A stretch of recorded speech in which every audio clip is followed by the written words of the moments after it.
بسم اللہ الرحمن الرحیم۔ اسماعیل بن جعفر نے بیان کیا، ان سے ابو سہیل نے، ان سے ان کے والد مالک نے، اور ان سے طلحہ بن عبید اللہ رضی اللہ عنہ نے کہ ایک اعرابی پریشان حال بال بکھرے ہوئے رسول اللہ صلی اللہ علیہ وسلم کی خدمت میں حاضر ہوا۔ اس نے پوچھا، یا رسول اللہ صلی اللہ علیہ وسلم، بتائیے مجھ پر اللہ تعالیٰ نے کتنی نمازیں فرض کی ہیں؟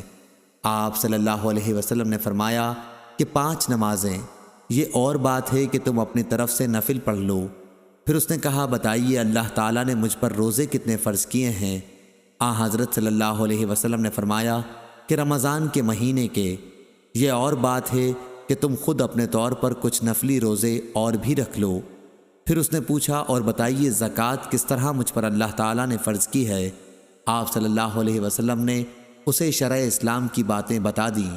جب اس اعرابی نے کہا، اس ذات کی قسم جس نے آپ صلی اللہ علیہ وسلم کو عزت دی، نہ میں اس سے جو اللہ تعالیٰ نے مجھ پر فرض کر دیا ہے کچھ بڑھاؤں گا اور نہ گھٹاؤں گا۔ اس پر رسول اللہ صلی اللہ علیہ وسلم نے فرمایا، اگر اس نے سچ کہا ہے تو یہ مراد کو پہنچا، یا آپ نے یہ فرمایا کہ اگر سچ کہا ہے تو جنت میں جائے گا۔ صحیح بخاری حدیث نمبر 1891۔